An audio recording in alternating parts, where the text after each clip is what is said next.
हाँ तो बच्चों, आज हम लोगों का कोऑर्डिनेशन केमिस्ट्री का लेक्चर नंबर 4 है बेटा। लेक्चर नंबर 4 कोऑर्डिनेशन केमिस्ट्री का।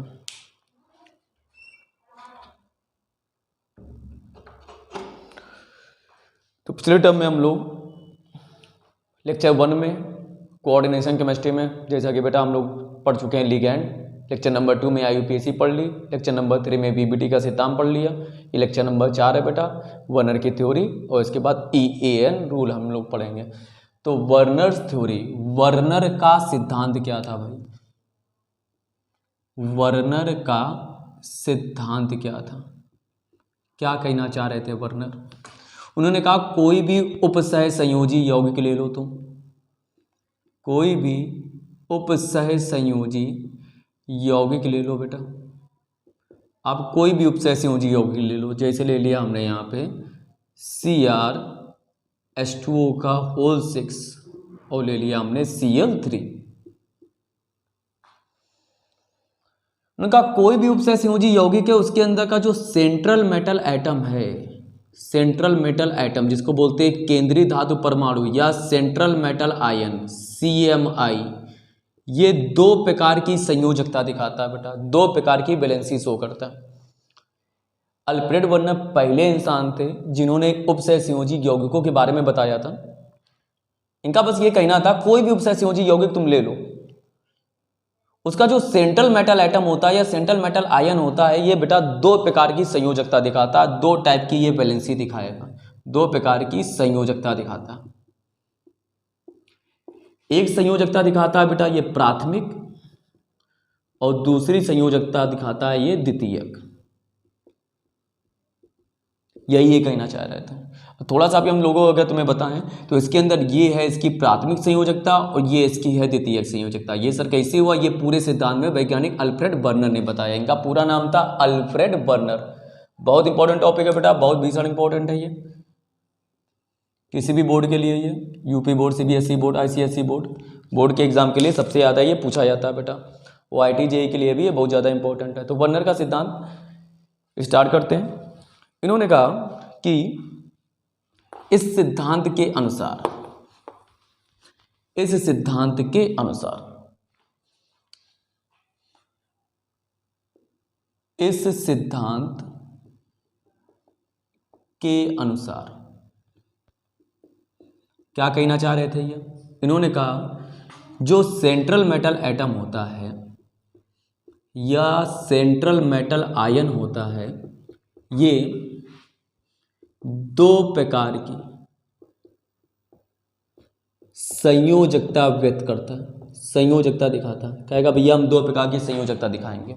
अब दो प्रकार की संयोजकता कौन कौन सी दिखाता है बेटा? पहली दिखाता है ये प्राथमिक संयोजकता, प्राथमिक संयोजकता, और दूसरी दिखाता है बेटा ये द्वितीयक संयोजकता, द्वितीयक संयोजकता।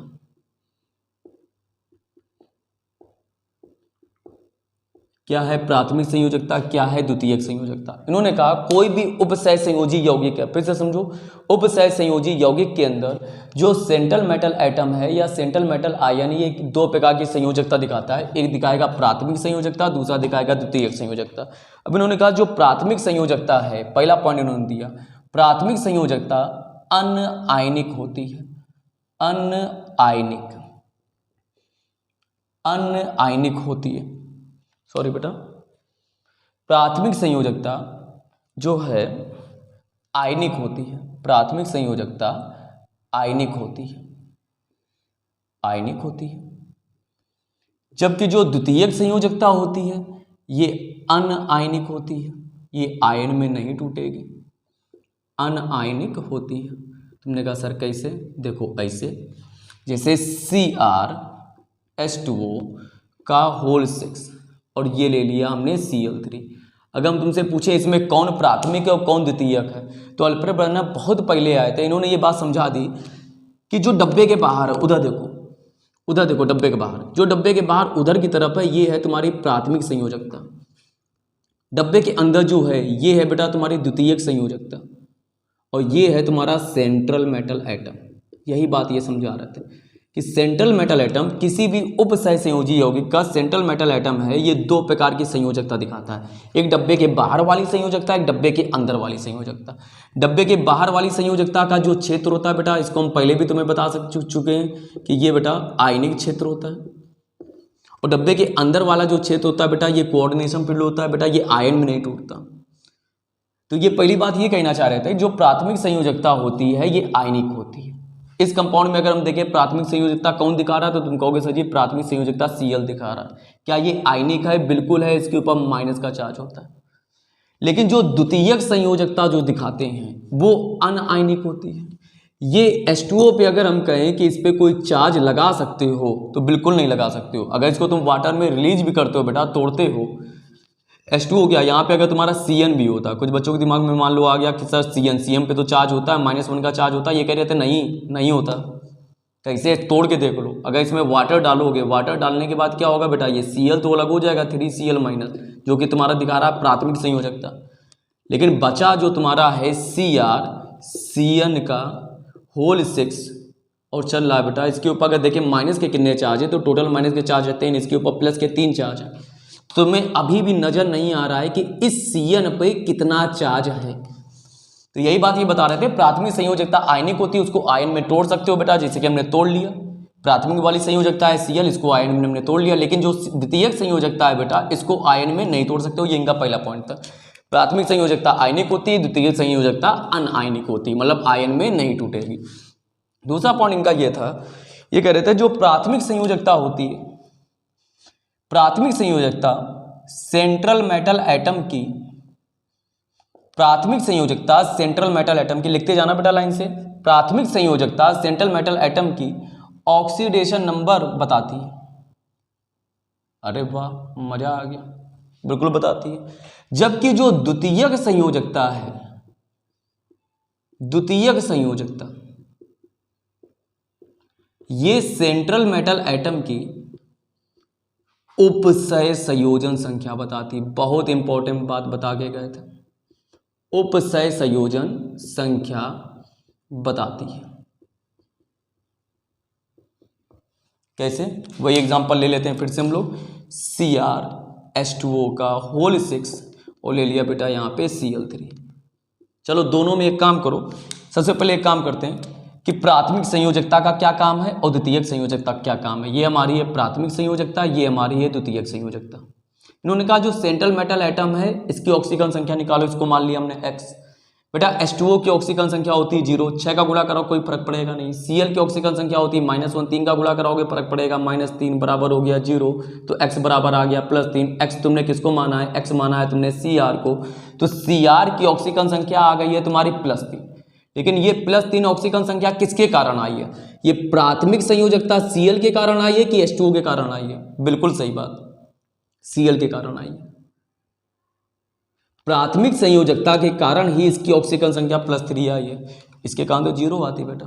तो प्राथमिक संयोजकता सेंट्रल मेटल एटम की ऑक्सीडेशन नंबर बताती है। जबकि जो द्वितीयक संयोजकता का काम क्या है? अब द्वितीयक संयोजकता इसकी कोऑर्डिनेशन नंबर अर्थात उपसय संयोजन संख्या बताएगी। उपसय संयोजन संख्या बेटा हम तुम्हें पहले बता चुके हैं कैसे निकालना है। जो भी ये कंपाउंड है इसके साथ देखो जो तुम्हारा लिगैंड लगा, ये लिगैंड किस टाइप का है। अगर हम H2O की बात करें, पहले से भी तुम्हें हम बता चुके हैं कि द्विदंती लिगैंड और बहुदंती लिगैंड याद कर लो, एक दंती लिगैंड अपने आप याद हो जाएगा। H2O की बात करें तो ये एक दंती लिगैंड है, एक बार में एक लोन पेयर देता है। 6 का गुणा कराओगे बेटा तो यहाँ पे Cr की उपसय संयोजन संख्या बेटा कितनी आ जाएगी? 6। तो उपसय संयोजन संख्या इसकी आ रही है बेटा यहाँ पे इस कंपाउंड में 6। किसके कारण आ रही है? किसके कारण आ रही है? प्राथमिक संयोजकता के कारण आ रही है कि द्वितीयक संयोजकता के कारण आ रही है? तो बिल्कुल सही बात है, द्वितीयक संयोजकता के कारण आ रही है। प्राथमिक संयोजकता ऑक्सीकरण संख्या बताएगी, द्वितीयक संयोजकता बेटा उपसय संयोजन संख्या बताएगी। ये दूसरा पॉइंट था इनका। तीसरा पॉइंट इन्होंने कहा, तीसरी बात ये समझा रहे थे कि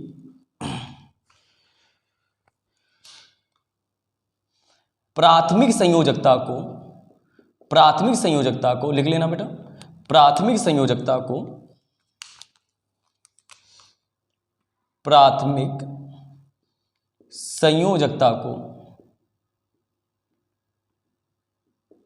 डॉट लाइंस के द्वारा दर्शाते हैं। प्राथमिक संयोजकता को डॉट लाइन के द्वारा दर्शाते हैं, जबकि द्वितीयक संयोजकता को सॉलिड बिल्कुल सीधी रेखा से दिखा दो, सॉलिड लाइन के द्वारा दर्शाते हैं। प्राथमिक संयोजकता को डॉट लाइन के द्वारा, द्वितीयक संयोजकता को सॉलिड लाइन के द्वारा भी दिखाते हैं स्ट्रक्चर तुम्हें। चौथा पॉइंट इन्होंने बताया, प्राथमिक संयोजकता जो होती है ये नॉन डायरेक्शनल होती है बेटा, नॉन डायरेक्शनल, इसका कोई डायरेक्शन नहीं होता, नॉन डायरेक्शनल होती, आदिशात्मक होती है। हिंदी में अगर लिखना है तो इसको बोल सकते हैं प्राथमिक संयोजकता आदिशात्मक होती है, आदिशात्मक होती है, जबकि द्वितीयक संयोजकता बेटा दिशात्मक होती, किसी दिशा में तुम्हें लगाना पड़ेगा, दिशात्मक होती है। प्राथमिक संयोजकता उपसय संयोजी यौगिक की ज्यामिति नहीं बताती, जबकि द्वितीयक संयोजकता उपसय संयोजी यौगिक की ज्यामिति बताते। तो ये 5 पॉइंट तुम्हें याद करने हैं, बहुत इंपॉर्टेंट है। क्वेश्चन 4 नंबर का आता है बेटा वर्नर का सिद्धांत। वर्नर ने क्या सिद्धांत दिया? इन्होंने कहा कि कोई भी उपसय संयोजी यौगिक होगा, यहां से उठा लो, कोई भी उपसय संयोजी यौगिक होगा, उसके अंदर जो सेंट्रल मेटल एटम है या सेंट्रल मेटल आयन है, ये 2 प्रकार की संयोजकता दिखाएगा। पहली बेटा कौन सी दिखाएगा? प्राथमिक संयोजकता। दूसरी दिखाएगा तुम्हारी द्वितीयक संयोजकता। प्राथमिक संयोजकता आयनिक होती है, आयन में टूटेगी। द्वितीयक संयोजकता अनायनिक होती है। प्राथमिक संयोजकता सेंट्रल मेटल एटम की ऑक्सीडेशन नंबर बताती है, द्वितीयक संयोजकता सेंट्रल मेटल एटम की उपसय संयोजन संख्या बताती है। प्राथमिक संयोजकता को डॉट लाइन से प्रदर्शित करते हैं, द्वितीयक को सॉलिड लाइन से। ये आदिशात्मक होती है, ये दिशात्मक होती है। ये उपसय संयोजी यौगिक की ज्यामिति बता देगी, लेकिन ये ज्यामिति नहीं बता पाएगी। वास्तव में ये ज्यामिति बता भी नहीं पाए थे, लेकिन ये पहले इंसान थे कि जिन्होंने बताया कि किसी तरह से उपसय संयोजी यौगिक को लगाओ। जैसे हमने एग्जाम्पल आपका लिया था, जैसे बेटा एग्जाम्पल हमने आपका लिया था Cr, एग्जाम्पल था CrH2O का होल 6 Cl3। एक एग्जाम्पल यहाँ लगा देना, ये इसका एग्जाम्पल है जो ये कहना चाह रहे थे। अगर इसकी ज्यामिति बनाए तो सबसे पहले लो central metal atom. Central metal atom हमारा है यहाँ पे Cr, इसके साथ Cl जुड़ा है। Cl है तुम्हारी प्राथमिक संयोजकता। प्राथमिक संयोजकता को हम लोग डॉट लाइन से दिखाएंगे, और कहीं पे भी जोड़ दो, किसी भी दिशा में जोड़ दो, क्योंकि ये आदिशात्मक है बेटा। तो इस Cl को, प्राथमिक संयोजकता को हम किसी भी दिशा में जोड़ सकते हैं बेटा। हमने इसे जोड़ दिया, ये लो, ये पहला Cl जुड़ गया डॉट लाइन से, ये दूसरा Cl जुड़ गया, और ये तीसरा Cl जुड़ गया। जहां तुम्हें जोड़ना है वहां जोड़ दो बेटा। बाकी बात करें द्वितीयक संयोजकता, तो द्वितीयक संयोजकता को हम लोग सॉलिड लाइन से दिखाएंगे। सॉलिड लाइन से कैसे बेटा? ये पहला तुम्हारा द्वितीयक संयोजकता में तुम्हारा चल रहा है H2O, ये पहला H2O हो गया बेटा। दूसरा कंपोनेंट देखें तो ये दूसरा H2O हो गया। बिल्कुल इसी तरह बनाना है इसकी ज्यामिति, H2O, ये तीसरा H2O हो गया। 3 हो गए हमारे पास, टोटल 6 हैं। ये चौथा H2O हो गया, और ये 5वां, और इसके बाद जो बचा अकेला, तो वो छठा H2O कहीं पे भी इधर जोड़ देते हैं हम। ये देखो जोड़ दिया, ये छठा H2O। तो ये वर्नर के सिद्धांत के अनुसार ये उनकी ज्यामिति थी। यहाँ पे आप देख भी रहे होगे, जो प्राथमिक संयोजकता है, प्राथमिक संयोजकता को हम अंडरलाइन कर दे रहे हैं बेटा। प्राथमिक संयोजकता को डॉट लाइन से इन्होंने दिखाया था, डॉट लाइन से दिखा दिया। जबकि जितनी भी द्वितीयक संयोजकता है बेटा, इसको इन्होंने देखो सॉलिड लाइन से इन्होंने दिखाया। ये वर्नर का सिद्धांत था। अब इस पर कुछ क्वेश्चन हम लोग करते हैं, अच्छे अच्छे क्वेश्चन इसमें करते हैं। हाँ तो बच्चा इस कंपाउंड को देखो, वर्नर के अनुसार कुछ यौगिक हमने ले लिए यहाँ पे। यौगिक, उसकी प्राथमिक संयोजकता देखेंगे, द्वितीयक संयोजकता देखेंगे, और आयनों की संख्या देखेंगे, वो कितने आयनों में टूट सकता है। चलो भाई देखो जल्दी से। अगर इस यौगिक की बात करें PTNH3 का होल 6 Cl4, इसका IUPAC नाम सबको आना चाहिए। IUPAC नाम इसका होगा हेक्साएमीन प्लेटिनम 2 क्लोराइड। देख लेना IUPAC नाम, सभी लोग देखना। अगर हम इससे पूछे कि प्राथमिक संयोजकता क्या है बेटा, तो प्राथमिक संयोजकता कैसे देखोगे? डब्बे के बस बाहर देखना, जो डब्बे के बाहर इधर दिखेगा वो प्राथमिक संयोजकता है, और इधर सेंट्रल मेटल एटम होगा। सेंट्रल मेटल एटम के बगल में जो भी लिगैंड होगा वो द्वितीयक संयोजकता का काम करेगा। पर इतनी बात तुम्हें ध्यान देखनी, डब्बे के बाहर प्राथमिक, डब्बे के अंदर द्वितीयक, बस इतना ध्यान रखना है।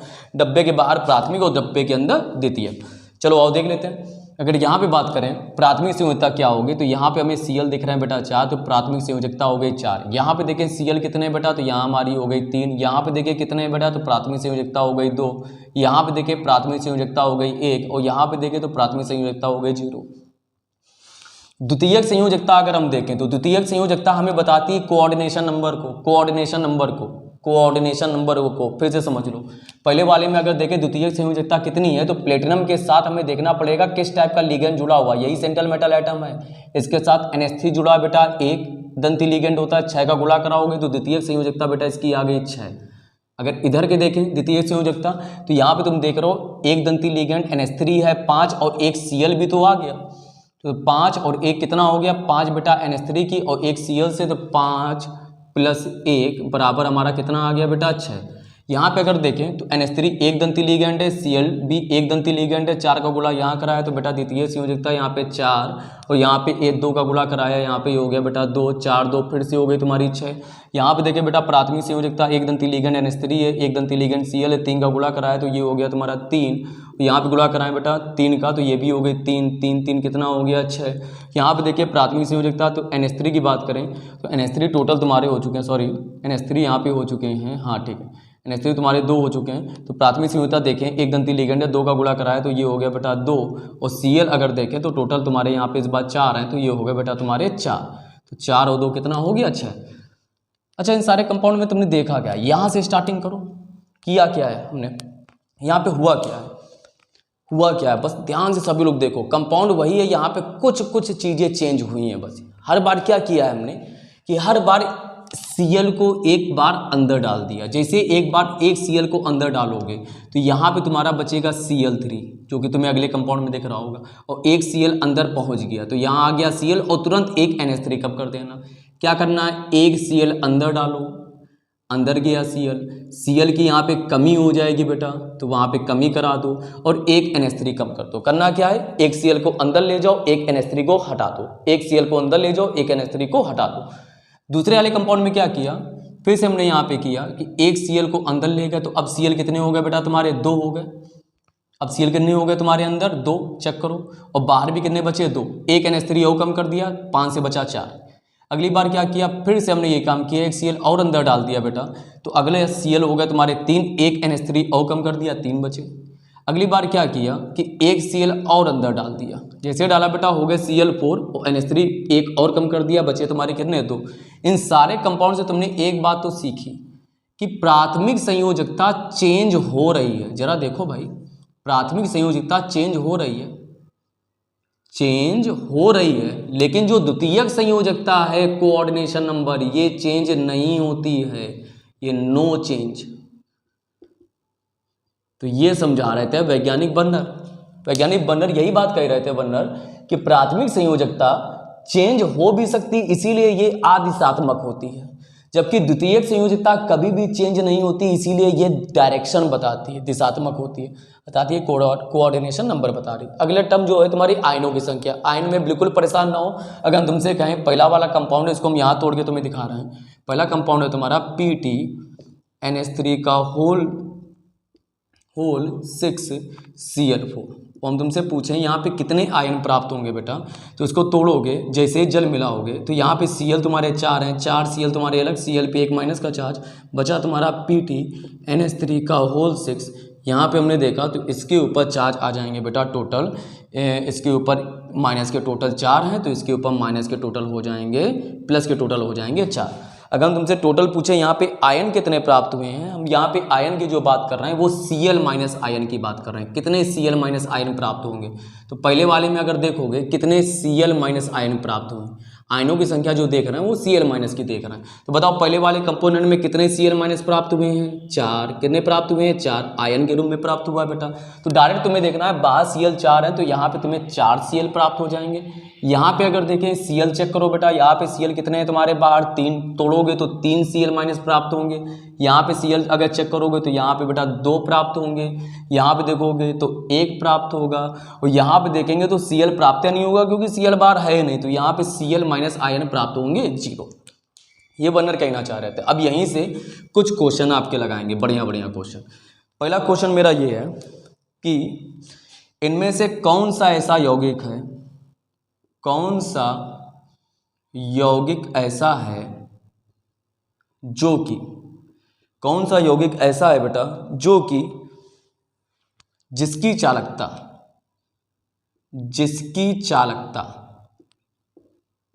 अधिकतम है, जिसकी चालकता अधिकतम है, मतलब जिसमें विद्युत धारा सबसे ज्यादा प्रवाह होगी। कौन कितना अच्छा चालक है? इनमें से तुम्हारे टोटल तुम्हारे 5 लोग हैं, 1 2 3 4 5, 5 में से सबसे अच्छा चालक कौन होगा बेटा? चालकता की जब भी बात करते हैं तो चालकता किस पे डिपेंड होती है बेटा? आयन पे। किस पे डिपेंड होती है? आयन पे। भाई चालकता का मतलब है बेटा विद्युत धारा। विद्युत धारा के डिफिनेशन पढ़ते हो, आवेश प्रवाह की दर को ही विद्युत धारा कहते हैं। जहां जितने ज्यादा आवेश होंगे वहां पे उतनी ज्यादा विद्युत धारा होगी। अगर हम कहें कि चालकता किसकी ज्यादा होगी तो चालकता का फॉर्मूला याद कर लो। चालकता जो है ये डायरेक्टली प्रोपोर्शनल होती है नंबर ऑफ आयन्स के। जितने भी ज्यादा आयन होंगे, अगर हम देखें सबसे ज्यादा आयन किसके पास है, Cl माइनस आयन सबसे ज्यादा किसके पास है बेटा? पहला, दूसरा, तीसरा, चौथा, पांचवा। ध्यान से देखो, आराम से सुकून से देखो, सबसे ज्यादा आयन किसके पास है? सबसे ज्यादा आयन कौन सा यौगिक निकाल रहा है? पहला, दूसरा, तीसरा, चौथा, पांचवा। बिल्कुल सही आंसर है भाई पहला वाला। सही आंसर इसका जो है आंसर नंबर है बेटा 1, पहला वाला। ये यौगिक, इस यौगिक की चालकता सबसे ज्यादा होगी क्योंकि इसके पास सबसे ज्यादा Cl माइनस आयन है। डायरेक्ट तुम दे सकते हो सबसे ज्यादा आयन इसके पास है बेटा, बाहर Cl है। दूसरा क्वेश्चन तुम्हारा यहां से ये है कि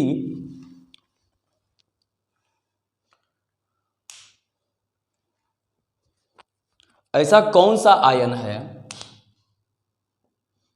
ऐसा कौन सा आयन है जो कि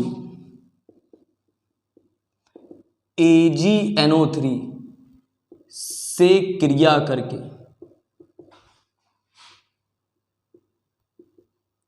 तीन AgCl या 3 Cl माइनस आयन बनाएगा?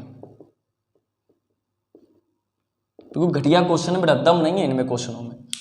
ऐसा कौन सा आयन है जो कि AgNO3 से क्रिया करेगा और 3 AgCl बनाएगा? 3 AgCl कब बनेंगे? 3 AgCl तब बनेंगे जब बाहर Cl भी तो 3 हो। ये वाला कंपाउंड अगर हम उठाएं Pt और साथ में चल रहा है NH3 का होल 5 और यहाँ पे चल रहा है बेटा Cl और इसकी बाहर चल रहा है बेटा Cl3। इसकी अब क्रिया अगर हम AgNO3 से करा दें तो AgNO3 एक नहीं लेंगे बेटा, AgNO3 हम यहाँ पे लेंगे 3 AgNO3 जैसे लेंगे तो तुम्हें ऐसा लगेगा सर यहाँ पे क्या होगा कि यहाँ से ये 3 Ag और ये 3 Cl मिल के निकल जाएगा 3 AgCl।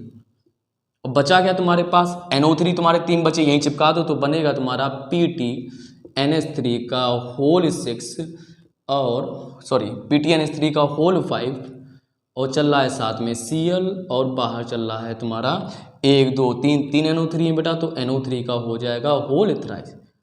अब क्वेश्चन तुमसे इसने क्या पूछा है कि इनमें से कौन सा ऐसा आयन है जो कि AgNO3 से क्रिया करके 3 AgCl निकालेगा?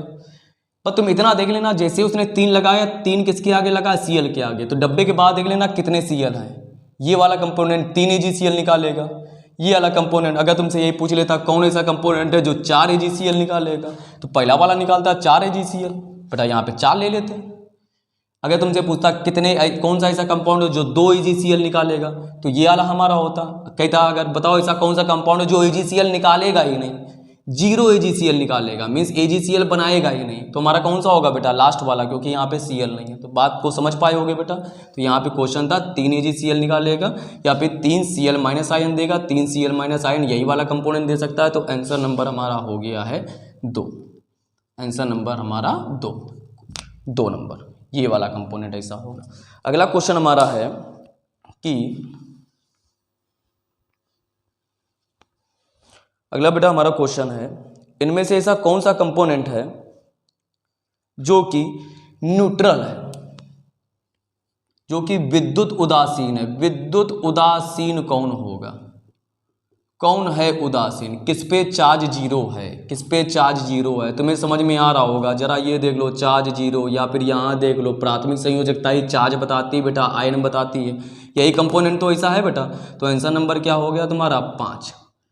इस पे चार्ज जीरो इसलिए होगा बेटा क्योंकि अगर इसमें जल मिलाओगे भी, अगर तुमने कोशिश भी की, तुम दम लगा रहे हो जल मिलाने की, तो मिलाओ, जैसे तुम इसमें जल मिलाओगे कोनो फर्क नहीं पड़ने वाला, ये चार्ज में टूटेगा ही नहीं, क्योंकि जानते हो डब्बे के बाहर वाले लोग चार्ज में टूटते हैं, डब्बे के बाहर तुम्हें कुछ दिख नहीं रहा, कोऑर्डिनेशन फील्ड के बाद तुम्हें कुछ दिख नहीं रहा, तो ये आंसर नंबर कौन सा हो गया तुम्हारा 5, ये पूरी तरह से न्यूट्रल होगा।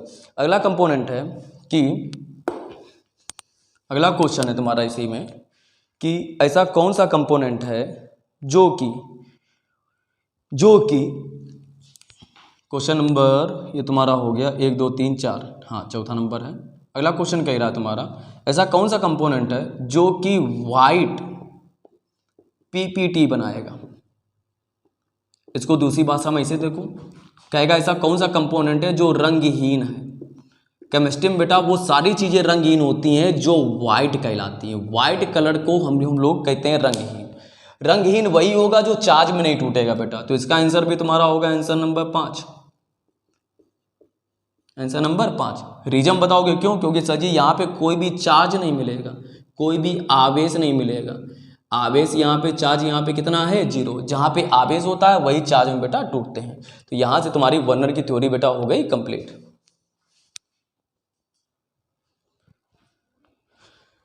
चलो भाई अगला टॉपिक हमारा स्टार्ट हो रहा है इफेक्टिव एटॉमिक नंबर रूल।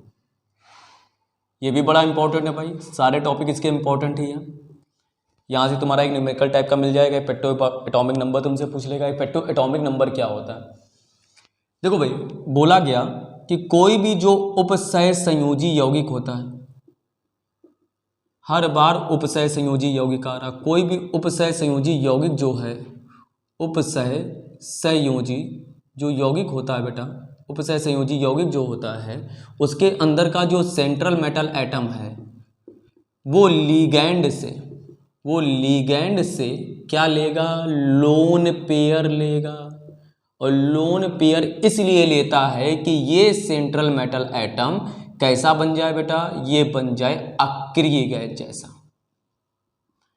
क्रिया ना करे। दुनिया में सारी चीजें इसीलिए चल रही बेटा, रिएक्शन इसीलिए हो रही हैं सारी कि सब चाहते हैं हम रिएक्शन ना करें, ना करने के कारण करना पड़ रहा है बेटा। हर इंसान स्थायी होने के कारण अपना स्थायित्व गवा रहा है।